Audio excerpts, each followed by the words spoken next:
Vamos de inmediato a iniciar nuestro tiempo de predicación de la palabra de Dios y vamos a tener en el día de hoy, continuando con la serie que hemos estado desarrollando acerca de verdades acerca de nuestro Señor Jesucristo.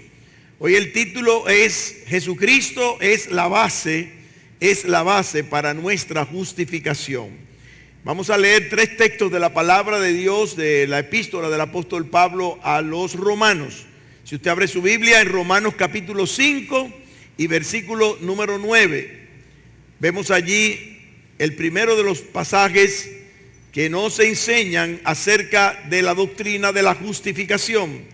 Dice, estando ya justificados en su sangre, por él seremos salvos de la ira.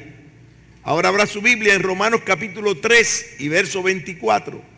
Romanos capítulo 3 y verso 24, dice así la palabra de Dios: justificados gratuitamente por su gracia, mediante la redención que es en Cristo Jesús. Y otro texto que vamos a utilizar en esta oportunidad, Romanos capítulo 3 y verso 28, es una conclusión que hace allí el apóstol Pablo acerca de este tema. Dice, concluimos pues que el hombre es justificado por fe sin las obras de la ley. Así que vamos a orar, vamos a pedir la bendición a nuestro Dios para iniciar el tiempo de predicación de la palabra. Padre nuestro, Dios de la gloria, te alabamos y te bendecimos. Te damos las gracias por la oportunidad que tú nos das de poder estar aquí en tu casa. Tú nos dices en tu palabra que donde estén 2 o 3 reunidos en tu nombre, tú estarás en medio de ellos. Gracias, Padre, por estar con nosotros. Gracias por la obra que tú has hecho en nuestras vidas. Gracias por la justificación al darnos la oportunidad, oh Dios, no solamente de ser perdonados, sino también de ser justificados ante ti. Padre, queremos de igual manera rogarte por el alma de cada persona aquí presente, por aquellos que han de oír este mensaje, que están conectados con nosotros en estos momentos a través de la página web, a través de la BBN. Señor, te damos gracias por la oportunidad que nos das de poder llegar a tanta gente. Gracias, Padre, pero te rogamos que tú puedas obrar en el poder de tu Espíritu a través de tu palabra. Y sabemos, Señor, que tú harás la obra. Es tuyo el poder, es tuya la gloria, es tuya la majestad. Y a ti, Señor, te alabamos y te glorificamos por ello. Gracias, Señor, en el nombre de tu Hijo Jesucristo. Te lo rogamos y te lo suplicamos, dándote gracias. Amén. Ciertamente que la palabra de Dios nos habla del perdón de nuestros pecados como una obra de gracia de parte de Dios. Esa canción que se interpretó hace un momento hablaba de ese perdón que nosotros hallamos en la cruz del Calvario. Ese perdón que nosotros tenemos gratuitamente, como dice la palabra de Dios, y no solamente que recibimos de Dios de forma gratuita, sino que nos declara libres de la consecuencia de nuestro pecado cuando hallamos el perdón delante de nuestro Dios. Delante de ese tribunal que un día se ha de levantar para juzgar a los que no han hecho la voluntad de Dios. No obstante, nosotros hemos sido perdonados, aquellos que han confesado a Cristo como Señor y Salvador, aquellos que se han convertido a Cristo y han experimentado el nuevo nacimiento, ciertamente hemos sido perdonados. Pero también dice la Biblia que nosotros necesitábamos también ser justificados por Dios. Ser justificados por Dios. Y el ser justificado por Dios, haciendo una pequeña explicación de esta enseñanza bíblica, y el ser perdonado no es lo mismo. No es lo mismo. A veces pensamos que, bueno, el creyente ha sido perdonado. No, pero la Biblia me dice más aún. La Biblia me enseña que no solamente yo tengo que ser perdonado, sino que yo tengo que ser justificado delante de Dios. Y ambas cosas no significa lo mismo. Alguien dijo, ser perdonado entraña que soy culpable y que mi delito no se cuenta. Asimismo, oiga bien, ser justificado en un tribunal es la realidad en la cual ese juez que demanda culpa para mí me vindica. Ese es el momento en que ese juez declara al culpable con toda la autoridad que le compete y con la potestad que tiene o que le confiere su cargo, inocente del pecado o de la culpa que ha cometido. Es una realidad que la palabra del Señor nos habla de esa tremenda bendición. En Romanos capítulo 5, un texto clave acerca de la doctrina de la justificación, nos dice: justificados pues por la fe, tenemos paz para con Dios por medio de nuestro Señor Jesucristo. Oiga qué bendición. No solamente somos perdonados, dice la Biblia, sino que somos declarados inocentes por el juez justo, que demanda sobre nosotros el hecho de ser justificados para poder entrar en el reino de los cielos. ¿Por qué viene la doctrina de la justificación? Si nosotros abrimos nuestra Biblia en el primer texto que citamos en la introducción, capítulo número 5 de Romanos y versículo número 9, debemos de explicar algo más acerca de la justificación. Justificar significa declarar a alguien que es justo. Pero la Biblia dice todo lo contrario. La Biblia dice que no hay justo ni aun uno. No hay quien entienda, no hay quien busque a Dios. Cuando se está hablando de justificación, se está hablando de un veredicto o de la necesidad de un veredicto.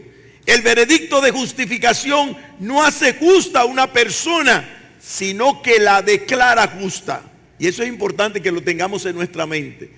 ¿Por qué? Porque habría una contradicción en la palabra de Dios, que Dios dijese que no hay justo ni aun uno, y después dijese que hay una persona justa. No, la Biblia nos enseña que la justificación es el momento en el cual, o se adquiere en el momento en el cual ese juez justo declara justa a una persona. Se basa de igual manera en alguien que realmente ha aplicado en su vida la justicia de Dios. Y podemos ver con mayor claridad cuando la Biblia nos dice en respuesta a las enseñanzas de Jesús que el pueblo justificó a Dios. Y eso está en Lucas capítulo 7, verso 29. Cuando dice la palabra de Dios, hablando de los escribas, de los fariseos, dice: ellos declararon a la persona de Dios. O que el hecho de que Dios fue justificado, eso nos deja dicho que no es que Dios no era justificado, sino que Dios fue declarado justificado. No es que Dios no era justo, sino que Él fue declarado justo ante los hombres que estaban allí en la presencia de nuestro Señor. Eso es lo que enseña la palabra de Dios. Y significa, ¿verdad?, que ellos declararon a Dios como lo que Dios es, el único justo que existe en toda la creación.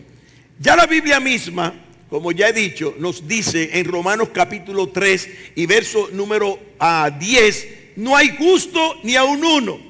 Y esta es una sentencia que ha sido revelada en las Sagradas Escrituras desde el libro del Génesis hasta el libro del Apocalipsis.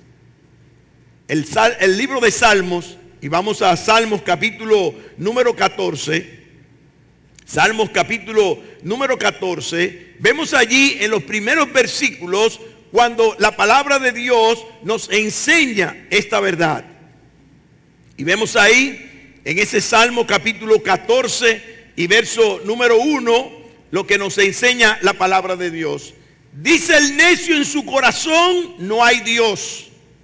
Se han corrompido, hacen obras abominables, no hay quien haga el bien. Jehová miró desde los cielos sobre los hijos de los hombres para ver si había algún entendido que buscara a Dios. Todos se desviaron, a una se han corrompido, no hay quien haga lo bueno, no hay ni siquiera uno. Esa es la realidad de nuestra persona. la realidad de nuestro ser. Delante de nuestro Dios, dice la Escritura, no hay uno que tenga la capacidad de hacer algo bueno ante los ojos de Dios, que pueda justificarle delante de su presencia. De igual manera, en el Salmo 53 y versículo 1, vaya allí también en la palabra de Dios, Salmo 53 y verso número 1, oiga lo que dice aquí de igual manera. Es un texto correlacionado. Y vemos cuando la palabra de Dios nos dice, dice el necio en su corazón, no hay Dios. Se han corrompido e hicieron abominable maldad. No hay quien haga bien. Dios desde los cielos miró sobre los hijos de los hombres para ver si había algún entendido que buscara a Dios. Cada uno se había vuelto atrás, todos se habían corrompido, no hay quien haga lo bueno, no hay ni siquiera uno, dice allí la palabra de Dios. Y vemos cómo la Biblia, cómo la palabra de Dios ratifica esta enseñanza que encontramos aquí acerca de la situación del hombre. La justificación es una doctrina cardinal de la soterología. ¿Qué es la soterología?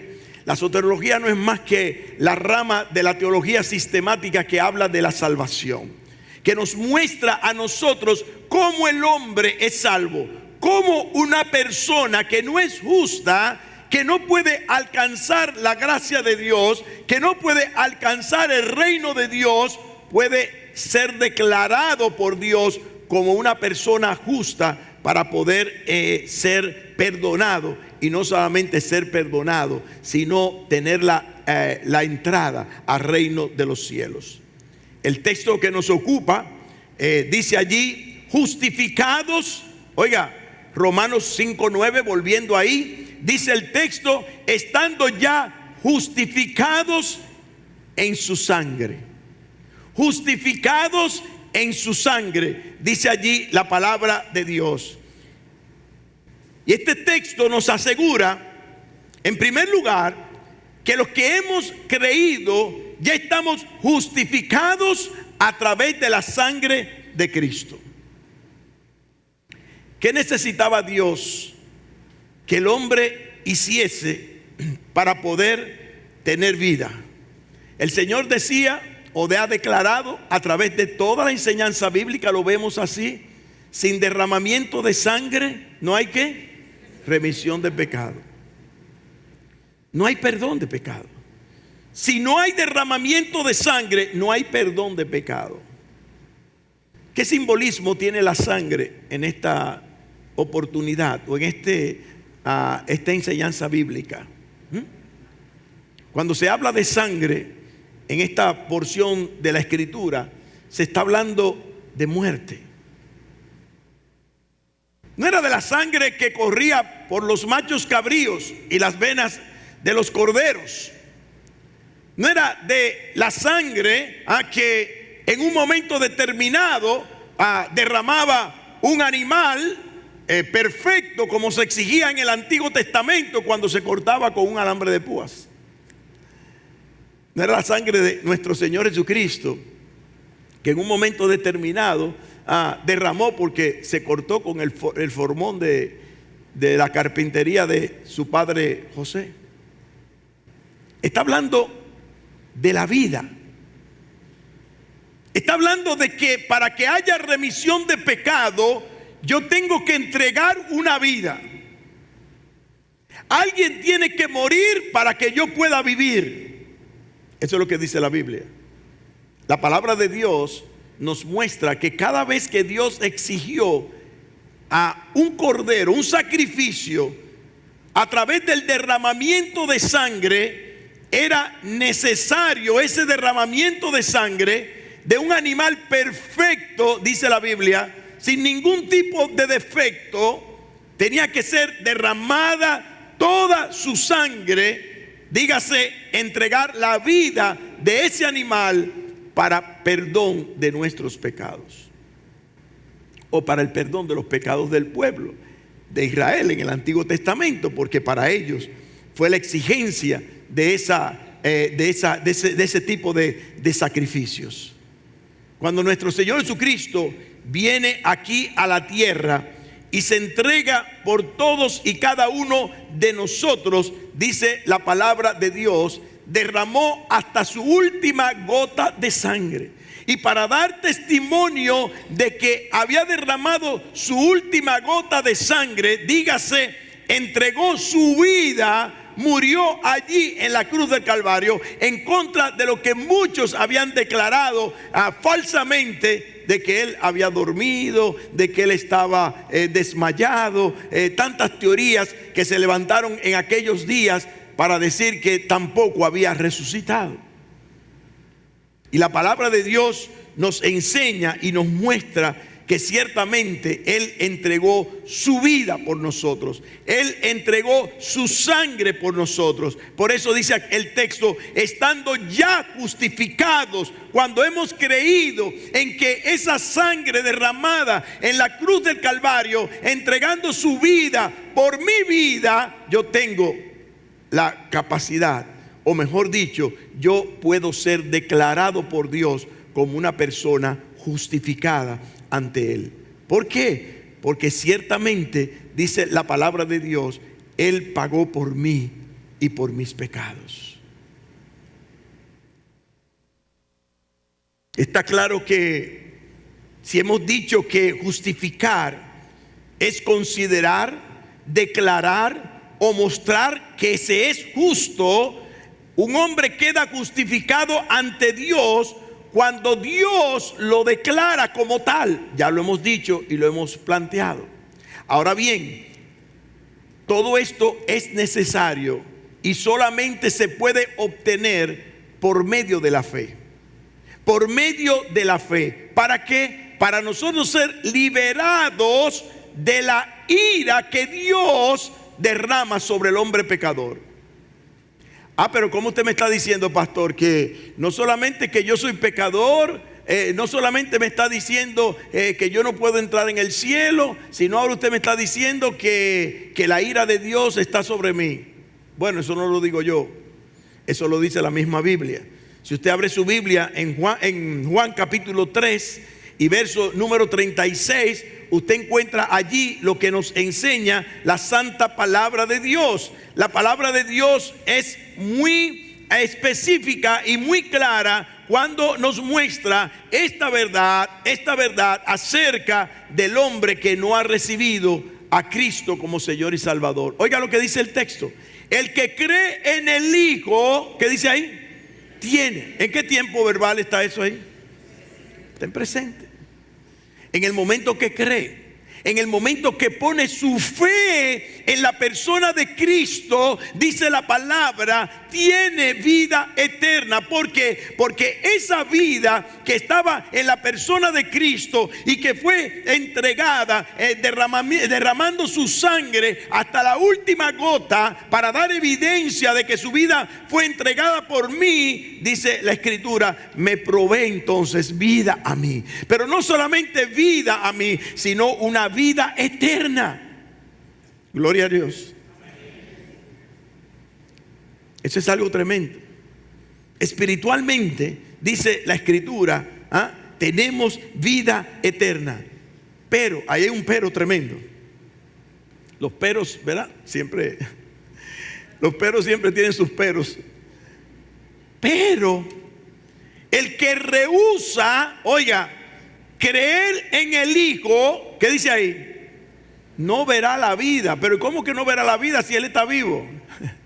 No está hablando de la vida física, ¿verdad? O de la vida humana. Está hablando de la vida espiritual. ¿Y qué es tener vida? Tener comunión con Dios. Él es la vida. Bueno, el mismo Señor Jesucristo lo dijo: yo soy el camino, la verdad, ¿y qué? Y la vida. En Él estaba la vida, y la vida era la luz de los hombres, dice la palabra de Dios. Entonces el texto nos muestra aquí que el que rehúsa creer en el Hijo no verá la vida. Hay personas que creen que la vida está aquí, que esta es la buena vida. Yo recuerdo un amigo mío que me decía a mí que la buena vida es cara. Hay otra vida que es menos cara, pero no es vida. Y él creía que el dinero hacía la vida, que el hecho de que él tenía muchas posesiones, él estaba vivo. Y eso es como cuando el Señor le dice a la iglesia de la Odisea en el libro del Apocalipsis: tú crees que vives, pero estás muerta. Tú crees que vives. Y muchos hombres en esta tierra creen que tienen vida porque respiran, porque su corazón le late. Pero dice aquí la palabra de Dios, lamentablemente no verán la vida.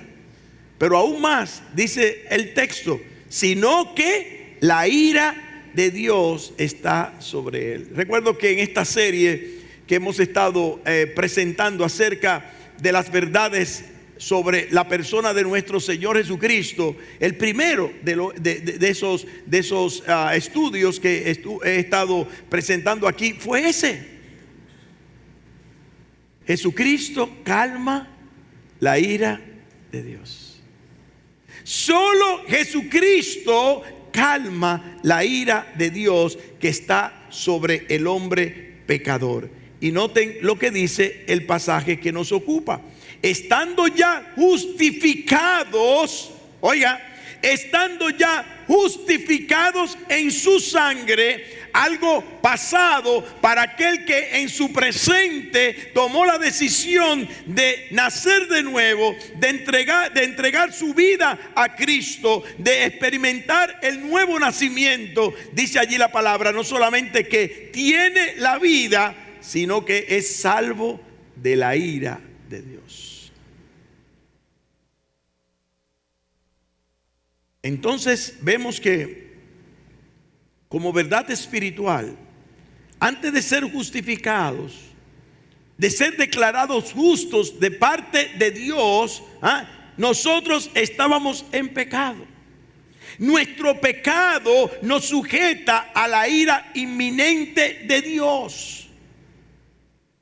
Pero ante el derramamiento de la sangre de nuestro Señor Jesucristo en la cruz del Calvario, yo tengo la oportunidad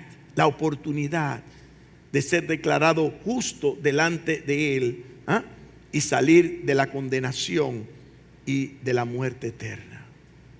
¡Qué bendición! A mí no me habían explicado eso cuando yo era muchacho.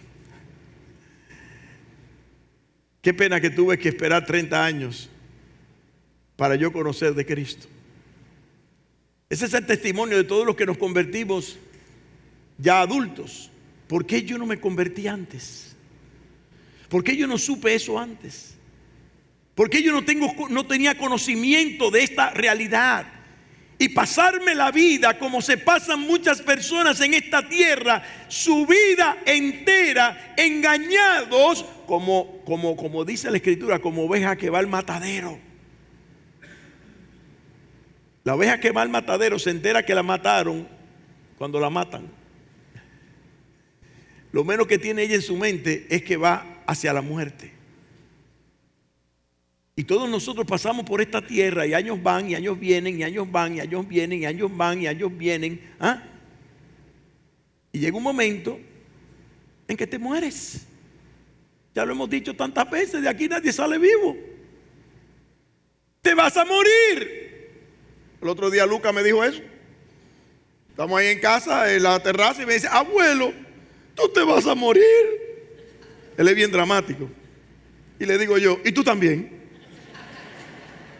Lo único que yo te voy a esperar ya, porque se supone que yo me vaya primero. ¿Tú te convertiste? Sí, abuelo, yo me convertí. Bueno, pues nos vamos a ver allá. Todos nos vamos a morir. Y la realidad es que si en vida nosotros no hemos optado por esa declaración de parte de Dios, de ser declarados justos y libres de su ira, al momento de su ira estaremos allí pagando por nuestro pecado. En segundo lugar, vamos a Romanos capítulo 3, verso 24, otro texto de la palabra de Dios. Nos dice aquí: justificados gratuitamente por su gracia mediante la redención que es en Cristo Jesús. Oiga, a donde le estén cobrando para que usted sea salvo, ahí no está la verdad. Yo recuerdo cuando yo era muchacho, se moría alguien. Ay, mi madre. ¿Y a dónde estará el alma de ese muerto? ¿A dónde van los muertos? ¿Qué pasa con los muertos? Y nos hacemos tantas preguntas acerca de la muerte. Pero entonces, ¿qué tenemos que hacer? Bueno, a lo mejor está, me decían, yo recuerdo yo muchacho, a lo mejor está en el purgatorio. Si es un bebé, me decían, a lo mejor está en el limbo. Nadie sabía dónde quedaba ese sitio, ni el limbo ni el purgatorio. Bueno, a lo mejor está en el infierno. Pero hay una oportunidad. Si tú pagas dinero, y le podemos hacer responsos, o le podemos hacer misas, o podemos hacer oraciones, tal vez él pueda purgar sus pecados e ir escalando posiciones para llegar al cielo. Eso es lo que me enseñaban, pero no lo que dice la Biblia. La Biblia me dice: el hombre muera una sola vez. Una sola vez. Dele gracias al Señor que una sola vez. Nadie quiere morirse. Una sola vez nada más que te vas a morir. No te vas a morir más veces. Para los que creen en la reencarnación, yo no sé la tragedia de la reencarnación. ¿Sabes lo que es morir tantas veces? Y que te eres una pulga y te convierte, te muere y te convierte en una cucaracha si eres una pulga buena, y después de cucaracha te convierte en no sé qué, y el karma se va mejorando, y karma para allí, karma para allá, y te va mejorando, y vuelve y te muere, y vuelve y nace, y vuelve y te muere, y te pasa la eternidad muriéndote, naciendo y muriendo. La Biblia dice: el hombre muera una sola vez, gloria a Dios. Y después de esto el juicio. Ya no hay oportunidad. Ya no hay más oportunidad cuando yo muero de ser declarado justo o justificado delante de Dios. Pero la bendición no es esa, es que yo no tengo que pagar nada. Es que yo no tengo que hacer esfuerzo. Es que yo no tengo que hacer ningún tipo de obra buena para yo salvarme, porque la obra perfecta la hizo Cristo Jesús en la cruz del Calvario cuando derramó su vida por nosotros. ¡Qué bendición! Mire, abra su Biblia en Efesios capítulo 2. Efesios capítulo 2 y versículo 4. Mire lo que dice allí la palabra del Señor. Pero Dios, aquí hay un pero bueno.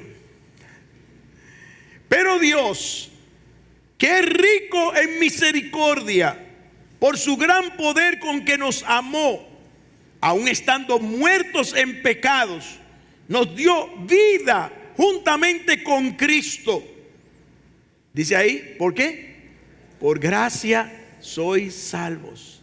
¿Y qué es la gracia?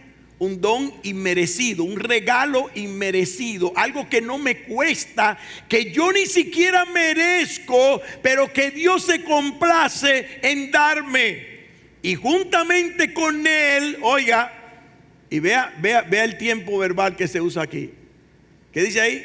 ¿Y Él nos qué?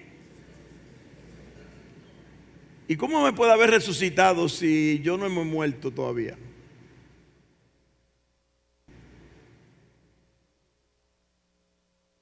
El cristiano, cuando se entrega a Cristo, muere a su vida de pecado y nace a una nueva vida. Dice allí la palabra en pasado: y nos resucitó, dice allí, y asimismo nos hizo sentar. Oiga, y eso es pasado de igual manera. Y es un hecho para Dios. Dios no vive como nosotros en el pasado, presente, porvenir, pasado pretérito, pretérito perfecto, todo lo que enseña la hermana Flori. Qué bendición que Dios no tiene que orar con eso, bebé Flori. Aprenderse todo ese tiempo verbal y toda esa cuestión. Ay, eso no, Dios vive un eterno presente. Ya para Dios yo estoy resucitado. Para Dios yo estoy sentado, dice aquí, sentado en los lugares celestiales con Cristo Jesús. Y eso es un hecho. Dice allí la palabra de Dios, ¿para qué? Oiga, ¿para qué? Para mostrar propósito, ahí está, para mostrar en los siglos venideros las abundantes riquezas de su gracia en su bondad para con nosotros en Cristo Jesús. Porque por gracia de regalo somos salvos por medio de la fe. Esto no de vosotros, pues es don de Dios. Oiga,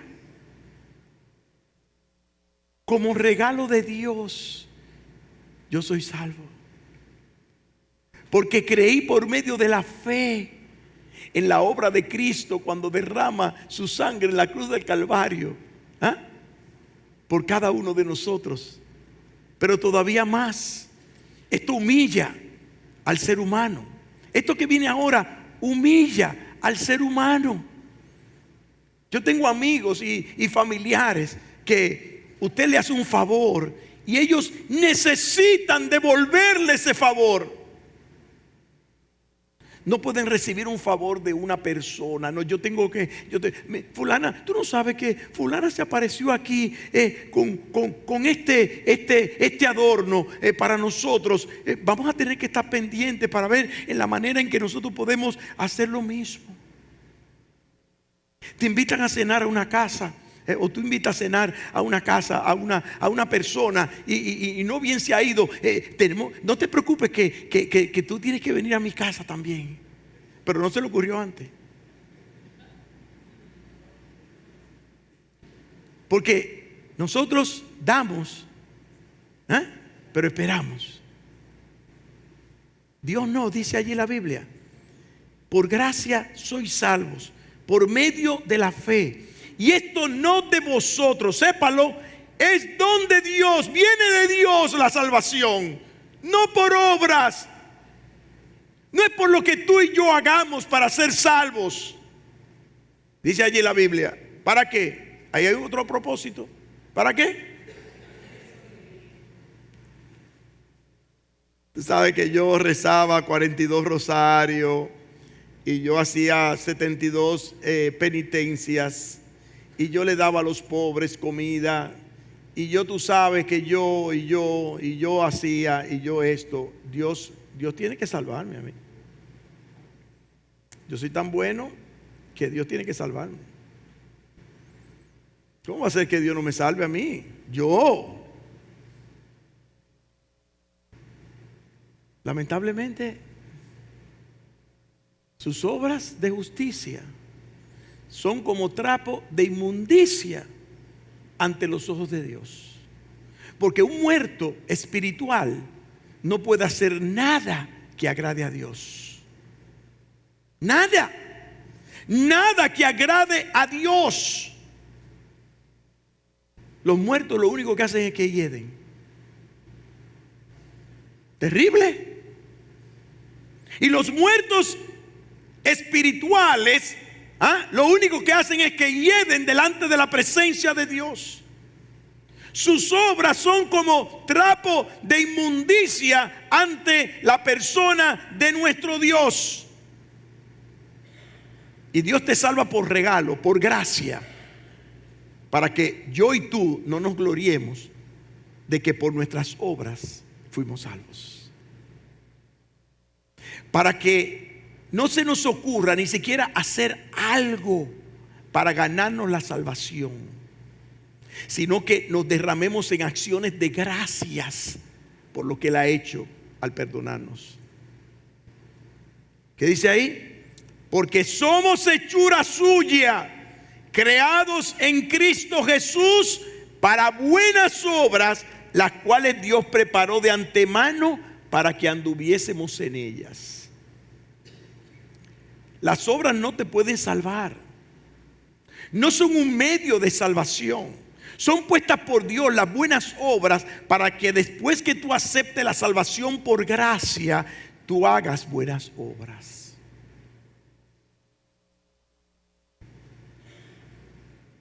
Dios es bueno y misericordioso, mis hermanos. La salvación que ofrece a aquellos que son justificados por Él es completamente gratis. Es completamente gratis, dice la palabra de Dios. Justificados gratuitamente por su gracia, mediante la redención que es en Cristo Jesús. El estudio pasado estuvimos hablando sobre la redención. Cristo es nuestro redentor. Decía Job: yo sé que mi redentor vive y que un día lo iba a levantar. Él es el pariente redentor. Ya lo vimos eso. Estuvimos analizando esa realidad. Él es aquel que pagó por mí. Él es aquel que cubrió lo que había que cubrir para que yo pudiera ser redimido, para que yo pudiera ser libertado, para que yo pudiera, como dice la Escritura, tener la bendición de esa redención. En Habacuc capítulo 2 y verso 4, desde aquel tiempo, dice el profeta Habacuc: he aquí que aquel cuya alma no es recta se enorgullece. Aquel cuya alma no es recta se enorgullece. Pero dice aquí: mas el justo por la fe vivirá. Aquel que ha sido declarado justo por Dios solamente puede vivir por medio de la fe. De otra manera no hay vida. No hay vida eterna para el hombre pecador. Por otro lado, Romanos capítulo 1, haciendo una correlación de textos del Antiguo Testamento, de este texto del Antiguo Testamento con el Nuevo Testamento, dice el apóstol Pablo en Romanos 1:16: porque no me avergüenzo del evangelio, porque es poder de Dios para salvación a todo aquel que cree, al judío primeramente y también al griego. Porque en el evangelio la justicia de Dios se revela por fe y para fe. Y como está escrito: mas el justo por la fe vivirá. Ahí está. No podemos ser justificados en Cristo si no es por medio de la fe. El que justifica es nuestro Dios. El que nos da a nosotros la salvación es nuestro Dios. Y esa salvación, esa justificación, ese declararnos justos delante de su presencia, viene precisamente por el hecho de que Dios, con toda autoridad, es el único que puede declararlo y lo declara. En Proverbios 17:15 hay algunos que, cuando se habla de esta enseñanza, como dicen, se constituyen en el abogado del diablo y comienzan a decir: bueno, pero en la Biblia hay contradicciones, y sacan textos de por aquí y de por allá, porque la mente del hombre se inquieta. Le voy a dar este texto a ese tipo de personas. Proverbios 17:15 dice: el que justifica al impío y el que condena al justo, ambos son igualmente abominación a Jehová. ¿Y qué era yo? Antes de declararme justo o declarar justo a una persona, ¿qué es lo que yo era? Un impío, piazazo, pecador. Todos somos pecadores, dice la Biblia. Un impío, una persona que no tiene en cuenta a Dios. Eso es lo que significa la palabra impío. Lo contrario de tener en cuenta a Dios, que se define en la Biblia como piadoso. Una persona pía, piadosa. El impío es el que no tiene en cuenta a Dios. Y dice aquí: el que justifica al impío y el que condena al justo, ambos son igualmente abominación a Dios. Pero la Biblia dice que Dios justifica al impío. Eso es lo que dice la Biblia. Justo y a la vez el que justifica al que tiene la fe de Jesús, lo declara Dios en Romanos capítulo 3, verso 26. ¿Por qué este texto de Proverbios no se aplica a Dios? Bueno, primero porque Él es Dios. Pero una de las razones fundamentales sobre esta verdad es que Él nos justifica sin pagar justamente lo que hay que pagar para declarar justo. El texto de Proverbios se está refiriendo a aquel que ve un malvado haciendo algo y dice: no, él es bueno. Es el que condona la Biblia. Eso es lo que es abominación delante de Dios. El que declara justo a uno que él sabe que es un malvado. Y aunque Dios sabe eso, porque Dios sabe también que yo soy un malvado y me declara justo, antes de declararme justo, dice allí la palabra, Él paga la medida de justicia que Él mismo ha declarado para que yo pueda ser justificado o declarado justo. Y cuando Él dice: sin derramamiento de sangre no hay remisión de pecado, en pocas palabras yo puedo decir que Dios está condenado a derramar sangre por su propia ley, por su propio decreto. Él está obligado a derramar sangre para perdonar mi pecado. Y tiene que derramar sangre de alguien perfecto. Por eso Dios se hace hombre, dice la palabra del Señor, y viene a este mundo siendo Dios, se hace perfecto hombre, y toma mi posición, dice la palabra del Señor, y paga por mi pecado. En segundo lugar, o la segunda razón por la que este acto de justificación al hombre no es abominación a Dios, es el hecho de que nuestro Señor Jesucristo fue en todo obediente, y esa obediencia de Él se convierte en mi justificación. Obediencia perfecta. Si en el huerto de Getsemaní, cuando el Señor estaba allí arrodillado delante del Padre: Padre, si puedes pasar de mí esta copa, pásala. Y Dios lo hubiera complacido, o Él hubiera declinado ir a la cruz del Calvario, mire, toditos estuviéramos en el infierno. Todos estuviésemos condenados y todos estuviésemos camino al infierno. Si usted recoge el Nuevo Testamento, se da cuenta la cantidad de veces que Satanás trató de frustrar el plan de Dios. Y lo primero que vemos es a Satanás queriendo matar a Jesús antes de 2 años. ¿Se acuerda? Y dice la Biblia que Herodes mandó a matar a todos los niños menores de 2 años para acabar con el Salvador. Y después dice la palabra: el Señor crece en estatura y sabiduría. Y después viene Satanás al inicio de su ministerio y comienza a ofrecerle todos los reinos del mundo, y comienza a ofrecerle todo el poder del mundo, y comienza a ofrecerle todo el dinero del mundo. Pero no pudo con el Salvador. Y después su amigo Pedro,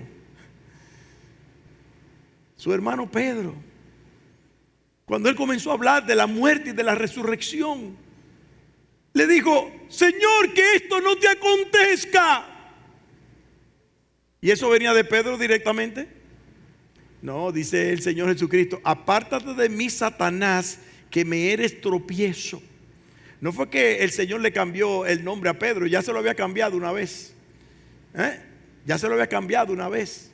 Él se llamaba Cefas y le cambió el nombre a Pedro. No es que ahora le está llamando Satanás a Pedro, es que él sabía que eso que venía de Pedro no venía de Pedro, sino venía de Satanás.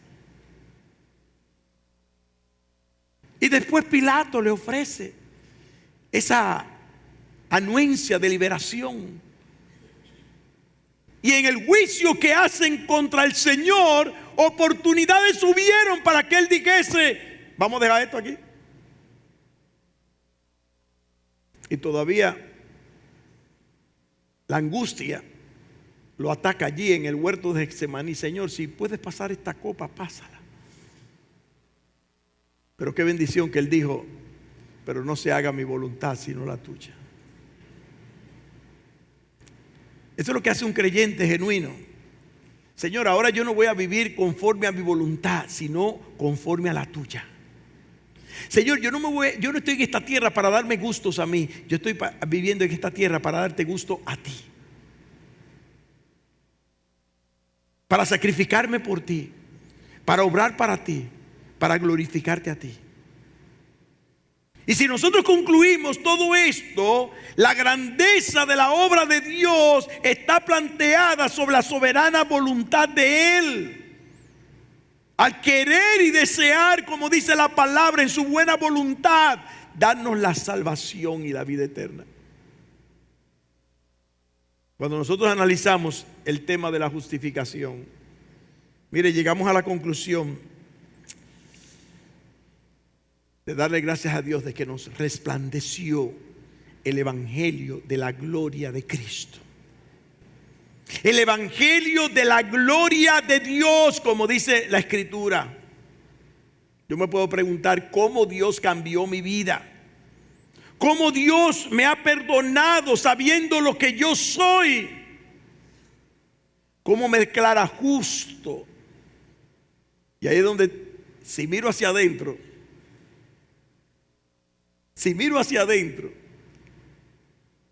me doy cuenta de que nada viene de mí.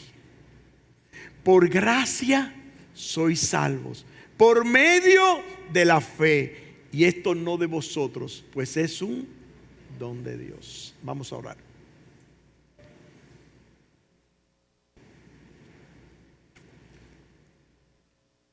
Padre nuestro, Dios de la gloria, te alabamos y te bendecimos. Te damos gracias por esa obra preciosa que tú hiciste a favor nuestro en la cruz del Calvario, entregando tu sangre por nosotros, entregando tu vida para salvación nuestra, para darnos vida en abundancia y vida eterna. Gracias te damos, oh Dios, porque tú has sido bueno y tu misericordia es grande, grande, grande.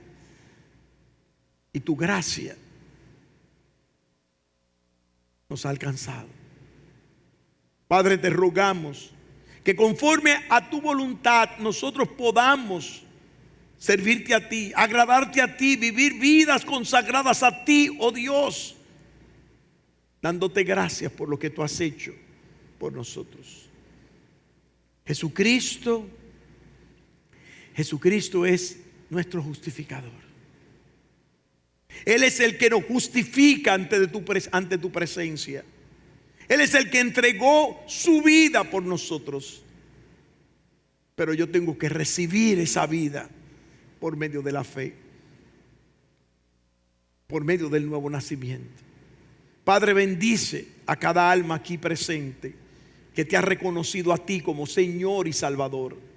Padre, que su vida sea marcada por una vida de santidad para tu gloria.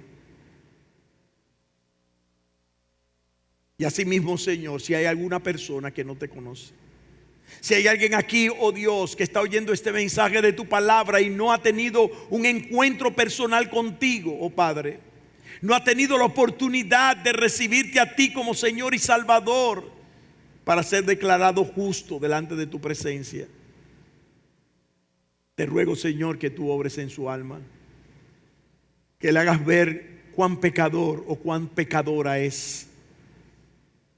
Le hagas ver que en su pecado no puede ser declarado justo a menos que alguien no haya sido todo lo que necesite o haya hecho todo lo que necesite para ser declarado como tal delante de tu presencia. Padre, Gracias por Cristo. Y te rogamos, oh Señor, que tú puedas hacer la obra de salvación. Que tú puedas obrar en esos corazones para tu gloria y para tu honra. Ahora orando todos, cabeza baja, quisiera invitar aquí, si hay alguna persona que en este